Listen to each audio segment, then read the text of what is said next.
¿Qué tal? ¿Cómo están, amigos y amigas de esta comunidad? Como siempre, un gusto, como siempre, un placer.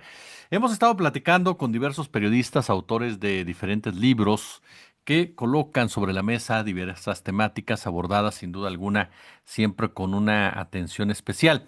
En esta ocasión vamos a hablar de la guerra del litio. Y ojo con el subtítulo, cómo la masacre de Levarón revela la complicidad entre mineros, narco y Estado mexicano para apoderarse de un metal. Es del periodista Jesús Lemus, a quien saludo con muchísimo gusto. Querido Tocayo, ¿cómo estás? Tocayo, qué gusto saludarte, siempre un placer estar contigo en este espacio, sabes que siempre para mí es muy agradable platicar contigo siempre. Igualmente, querido amigo. Oye, a ver, platícanos un poco de este otro bebé que traes a la mesa. Tú te has dedicado a ser un periodista de investigación durante muchísimos años y en este caso tocas un tema de un mineral clave, no solamente para México, sino para el mundo y los intereses que se manejan alrededor. Y comenzaría como primer saque la masacre del Levarón. A ver, ¿cómo se ligó la masacre del Levarón con todo este asunto del litio? Mira, la masacre de Barón, Tocayo, en este nuevo libro que estoy planteando, que le presento a nuestra audiencia en este sistema de periodismo en libros, pues le estoy planteando el tema de la masacre de Barón, que comienzo a investigar desde que se dio allá el 4 de noviembre del 2019, y que todos nos preguntábamos, ¿por qué los mataron? Todo el mundo se preguntaba. ¿Por qué los mataron? La única que hicieron la pregunta incorrecta fue la Fiscalía General de la República que dijo quién los mató y no han investigado el caso sobre por qué. Dándole la pista a por qué los mataron, pensamos que al principio era un tema de agua. Yo pensaba que era un tema de agua y voy encontrando que el asesinato de las tres señoras y los seis niños de varón allá en Bavispe, pues ocurrió a causa de la disputa por las tierras mineras, porque es un patrón, el que como las ejecutan estas personas, es un patrón que se viene realizando en México desde hace ya muchos años, desde, por lo menos desde el 2000, que hay una dinámica constante donde los grupos del crimen organizado están aliados con los narcotraficantes, perdón, con los mineros y están causando un fenómeno que se llama desplazamiento poblacional en zonas mineras. Y ese desplazamiento poblacional es constante, constante. No lo habíamos visto porque no habían tocado asesinatos de renombre mediático, como es el caso de los Levarón. Pero antes de los Levarón hay por lo menos 70 homicidios en masa de más de tres personas en zonas mineras para causar miedo y obligar al desplazamiento. Y después de los Levarón han ocurrido por lo menos otros 12 asesinatos de tres o más personas en zonas mineras para causar miedo y que dejen la región para que la quede la tierra libre y puedan los mineros comprarla, apropiarse, extenderse hacia ellas, a esas tierras y apropiarse de los minerales. Por eso, cuando le doy seguimiento al caso de los Levarón, encuentro que hay una gran correlatividad con la actividad minera y que como yo lo sostengo en mi libro del 2017, México a cielo abierto, la minería es una de las principales causantes de la violencia en México. Querido, ese punto que planteas y lo desarrollas en el libro, muy recomendable, sin duda. eh, este vínculo entre mineros, narcotráfico, ¿cómo opera en un momento dado profundizándolo, tocayo? O sea, ¿cómo empieza a operar para ir estructurando todo este escenario?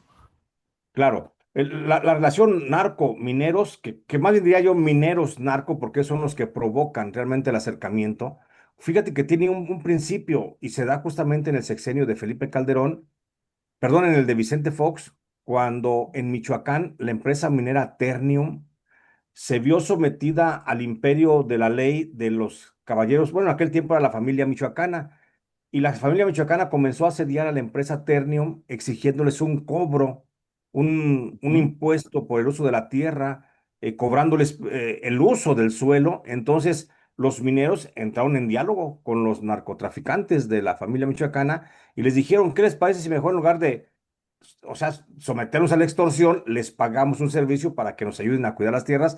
Porque Ternium ya tenía problemas con los habitantes de la zona que no querían la explotación de la mina en ese suelo lleno de hierro. Entonces Ternium prefiere pagarles a los narcotraficantes, en este caso a la familia michoacana, para que los vecinos inconformes con la actividad minera, pues fueran replegados. Y así es como nace la primera sociedad.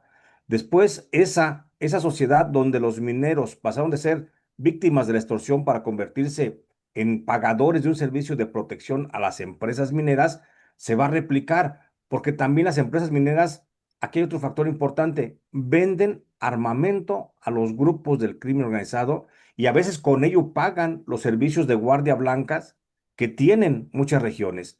Y ese parámetro que establece la minera Ternium en México no es el primero, o sea, eso viene desde África, desde cuando los holandeses, los alemanes, ingleses estaban explotando las minas de África, así operaban por recomendación de sus grupos de asesores en materia militar que traían también ellos. Entonces, ese modelo de África se pasa a México y en México se comienza a aplicar en Ternium y después ese modelo de Ternium se aplica para otras partes del país, porque ahí no queda, mi querido Tocayo.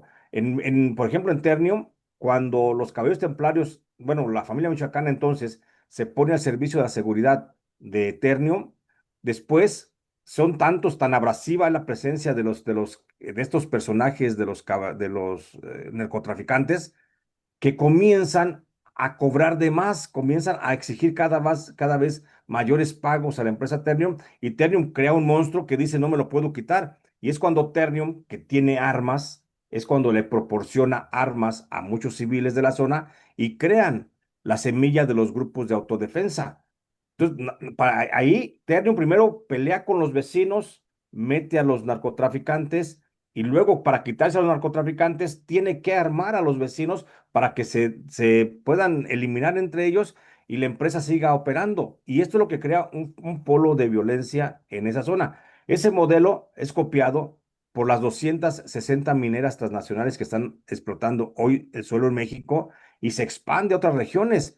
Por eso entendemos, Quito Tocayo, que en las zonas de mayor importancia minera es donde tenemos los mayores índices de violencia por esa correlación que existe con las mineras que financian a los narcotraficantes. Y tú puedes verlo, Sonora, Chihuahua, San Luis Potosí, Zacatecas, Puebla, en cualquiera de esas regiones mineras vas a encontrar cómo los índices de violencia repuntan notablemente comparados con aquellas regiones que no son mineras, que son muy pocas, y te las podría, por ejemplo, poner, como por ejemplo, hasta hace poco, antes de que metieran el tren Maya, pues estaba Tabasco, Yucatán, Campeche, que eran zonas no mineras con muy bajos niveles de violencia. Ahí tienes Tlaxcala, el mejor ejemplo. Tlaxcala no tiene minería, no tiene delincuencia así o violencia a esos niveles. Los demás estados, vas a ubicar las regiones y dices tú, bueno, ¿a quién le interesa, por ejemplo, Fresnillo, Zacatecas? Pues a los grupos del narcotráfico que una vez que ya están algunos asociados con las empresas mineras, otros están buscando ese espacio y pelean para competir por la plaza y quedarse ellos como principales promotores de la seguridad en la región y vender sus servicios a las empresas transnacionales. Pero las mineras son las grandes responsables de esta ola de violencia. Yo vengo diciéndolo desde el 2017, me Sí, sí, quedo sí. tocayo, que las empresas mineras son responsables de la violencia que se está dando en el país. Y hoy se lo preguntaban a la presidenta Claudia Sheinbaum, no respondió nada al respecto, pero tampoco lo negó. Entonces, sí hay ese punto. Y en este tema del litio, ahora que estamos entrando en esta dinámica, pues va a florecer muchísimo más la violencia. Antes de entrarle por ahí, nada más porque seguro nuestra audiencia va a preguntar ello. Eh, Empresas extranjeras, no metemos ahí entonces a grupos mexicanos como el caso de Grupo México, nos centramos principalmente en los extranjeros. Bueno, es que el Grupo México, no, es que no están exentas las empresas mexicanas. Hablo de las empresas extranjeras por hablar de las transnacionales, pero realmente las empresas como Grupo México, como Peñasquito, como las Grupo Dragón de Salinas Pliego, todos los grupos mineros, los 4 grupos mineros que tenemos en México, los más importantes, pues están relacionadas con las empresas transnacionales, porque en algunas tienen participación con algunas subsidiarias mexicanas. La mayoría de las empresas mexicanas están asociadas con esas empresas transnacionales. O sea, las empresas de Carlos Slim están asociadas, por supuesto, con empresas mineras que han obligado al desplazamiento, que tienen relación con los grupos del narcotráfico y que además han asesinado a defensores de la tierra que se opusieron justamente a esa explotación de la tierra y han asesinado a periodistas también, mi querido Tocayo. Entonces, sí hay una correlación, sí hay una participación de los grupos mineros mexicanos cercanos, porque todos están asociados. Ningún grupo minero trabaja por su propia cuenta. Incluso Grupo México, que es el más grande y más poderoso de Germán Larrea Mota Velasco, está asociado con empresas mineras transnacionales, principalmente canadienses. Entonces, no se excluyen de este señalamiento también estas empresas mexicanas, pero te digo, hablo de transnacionales y extranjeras, pues por hablar de la gran masa que son 260 empresas que son las que explotan la mayoría de los grandes yacimientos minerales de México. En ese punto, por ejemplo, tocayo, el litio, todos sabemos la trascendencia que tiene en la actualidad. Ya con base en ese escenario que nos planteas, narcotráfico, empresas, ¿cómo juega el Estado en ese momento? Fíjate que el Estado juega un papel facilitador. De lo que tanto nos quejamos otros tiempos de que los neoliberales eran facilitadores de negocios de algunos otros sectores, en el tema de la minería, este gobierno de la Cuarta Transformación, desde López Obrador hasta el de Claudia Sheinbaum, están siendo facilitadores de esos negocios a través de la omisión.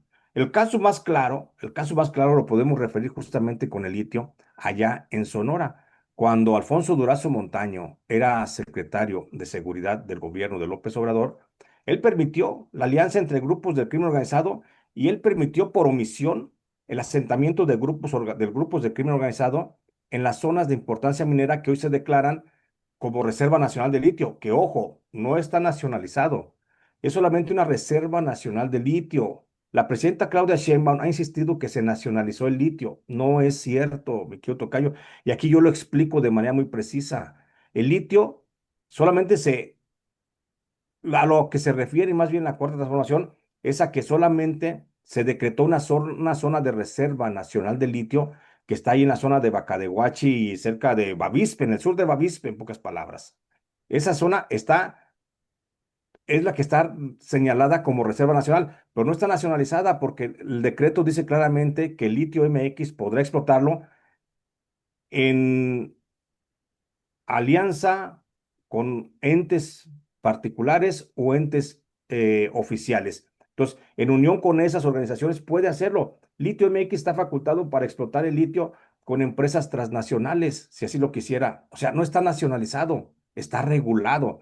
Pero ojo, esa zona, la que está nacionalizada, la que está regulada, la que está supuestamente nacionalizada, es una de 300 zonas de litio que tenemos en México, que es otra de las grandes mentiras del gobierno de la Cuarta Transformación, que nos han dicho que la Reserva Nacional de Litio es esa, la que está ahí en el sur de Bavispe, pero no, es la más grande, la que mayor concentración de litio tiene. Pues en México hay 300 puntos donde se puede explotar el litio con una rentabilidad económica bastante considerable, según el informe del Servicio Geológico Mexicano de 1982. Pero a la fecha, esos 300 sitios donde hay litio, solamente se reconocen que son 82 los que el gobierno mexicano reconoce para explotar. ¿Dónde están los otros más de 200 sitios?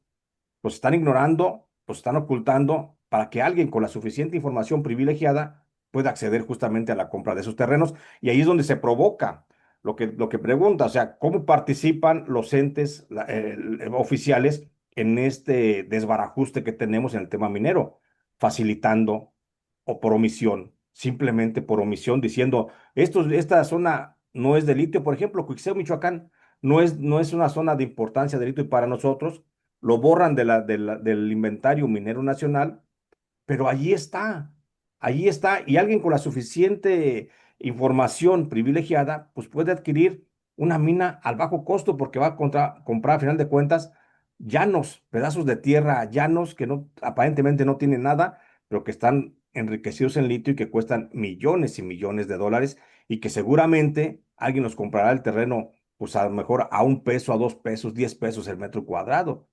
Eso es lo que está pasando hoy justamente en México, porque te digo, de los 300 sitios de litio que tiene México, la mayoría fueron borrados y fueron borrados en el sexenio de Andrés Manuel López Obrador.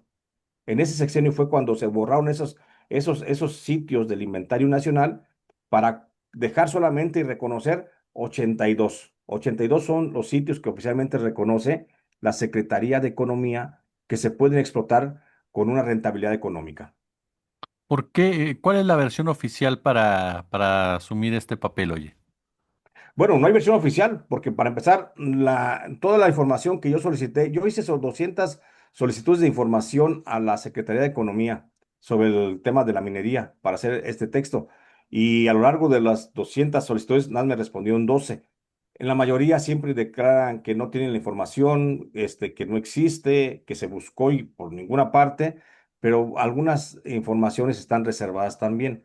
Lo que se puede establecer aquí, que el argumento principal es que no existe la información. No existe una zona, por ejemplo, pides información del litio en Michoacán y te dicen, es que no existe litio en Michoacán a la fecha. Pero en 1982, los primeros informes de lo que antes era el Servicio Geológico Mexicano, ahí estaba, decían que ahí estaba, y ahí están los mapas que refieren justamente las zonas mineras en donde se encuentran el litio. Si no, fíjate, si no hubiera litio en esos sitios, como por ejemplo, te pongo, es una localidad cerca de Bavispe. De ahí eran originarias las familias de los Levarón que fueron asesinadas. En La Morita. En La Morita oficialmente no hay litio, para nada. Pero por eso matan a estas personas para causar miedo. Si no hubiera litio, ¿por qué la presidenta de México hoy, Claudia Sheinbaum, está haciendo una carretera que va de Galeana a La Morita, a esa zona de Bavispe, a conectar nada con la nada? Si no hubiera ese litio, ¿por qué haces una carretera, por ejemplo, de Bavispe a la frontera, conectando qué con qué? Es una carretera bastante interesante porque hay una gran inversión que hizo en su momento López Obrador y que no era requerida porque ya existía una carretera por la que conectaba Bavispe con la frontera. Sin embargo, hacen una gran carretera. Hacen otra carretera que va, te digo, la que están haciendo ahorita en estos momentos, que va de Bavispe a Galeana, y aparentemente va de ninguna parte. Tú vas, por ejemplo, a Tamaulipas, en la zona de Jaumabe, y lo mismo pasa están construyendo infraestructura desde Ciudad Victoria a Jaumabe, a conectar dos cosas que no tienen nada que ver. Es más, ni gente tienen. Dos puntos, dos localidades que no hay. No digo que en Ciudad Victoria no haya gente, sino en la zona de Jaumabe.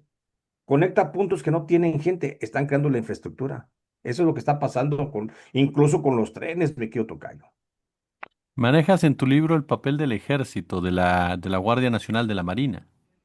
Sí, sí, por supuesto. Manejo el tema de la Guardia Nacional que se ha convertido pues en un gran aliado en algunos puntos del país con los grupos del narcotráfico, concretamente en Sonora. Y en Sonora, la Guardia Nacional estuvo haciendo ese papel desde que estaba justamente Alfonso Durazo Montaño como secretario de Seguridad Pública. Ahí la Guardia Nacional estuvo operando prácticamente como supervisor de las alianzas entre grupos como los de Caborca, con los Salazar, por ejemplo. ¿Sí? Perdón, los Caborca con los Azteca, quise decir.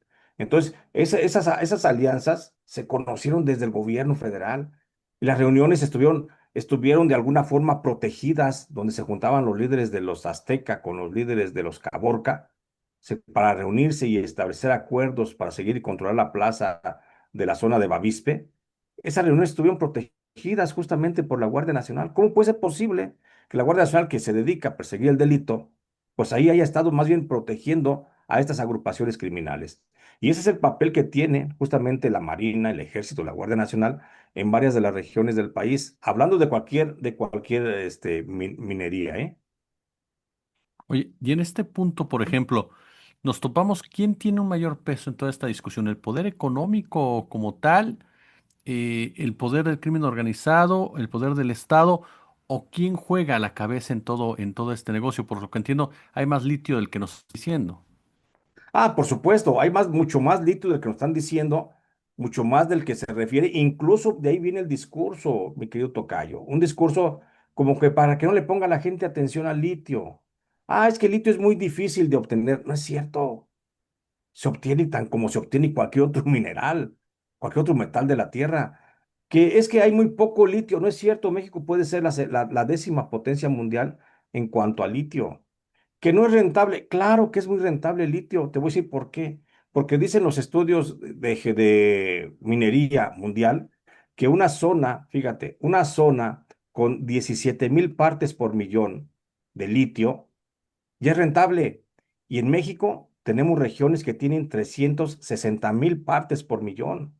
O sea, casi no sé, 10 veces lo que dice 20 veces lo que dice la norma para poder ser rentable. Entonces, sí hay mucho litio. Mira, de tal forma, y esto no es culpa únicamente de este gobierno de la Cuarta Transformación, desde siempre se ha venido queriendo ocultar el tema de la minería. Antes teníamos una Secretaría de Minas y ahí estaba justamente para minas. Después, esto lo han reducido a un punto en que se convierte una dirección de minas dentro de la Secretaría de Economía, como para restarle la importancia. Hoy le preguntaban a la presidenta Claudia Sheinbaum en la conferencia de prensa sobre qué había detrás del Plan México. ¿Por qué el Plan México se habla de que va a detonar, y no hablan realmente a fondo de qué tiene que ver? Sabemos que la minería es un punto medular, es la columna vertebral del Plan México, porque la minería en Sonora, en Chihuahua, en Baja California, en Coahuila y en Tamaulipas, pues claro que va a ser un gran punto para atraer inversiones extranjeras del gobierno norteamericano, porque ojo, estamos en un momento en que el litio es una de los metales más requeridos justamente por su estrategia para la conservación de la energía. Punto. En la estrategia energética de los países, quien quiera sobrevivir tiene que considerar el litio. Estados Unidos no tiene reservas de litio, no tiene grandes cantidades de litio Estados Unidos. Por eso Estados Unidos está pensando en las tierras raras de Ucrania, mi querido tocayo.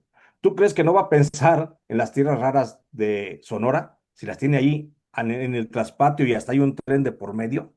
O sea, es infantil creer que por el solo hecho de no mencionarlo, aunque ya sabemos que la filosofía de la presidenta es, si no lo mencionas, no existe. Y por eso seguramente no quieren mencionar el litio para que no exista. Pero por supuesto que estamos ahorita en un punto bien importante en el que nos quieren ocultar esta riqueza que tenemos, y que por supuesto que no es cierto que no tengamos litio. Tenemos litio en las tres formas que la naturaleza nos lo puede dar: en salinas, en rocas y en arcilla. Hay países que nomás lo tienen en una u otra forma. Nosotros lo tenemos en las tres formas.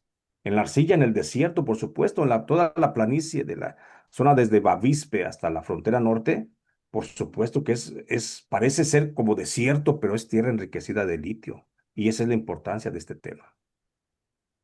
Ahí lo tiene usted, amigo y amiga de esta comunidad. Como siempre les he dicho, escuchar, por supuesto, diversas voces que nos permitan profundizar en la discusión. La guerra del litio, el libro de mi querido tocayo Jesús Lemus. Ahí lo tiene usted para que lo pueda disfrutar, para que pueda usted leerlo, discernir y sacar su propia opinión. Yo, como siempre, mi querido tocayo, te agradezco muchísimo de verdad estos minutos y que estés con nosotros aquí en esta comunidad, oye.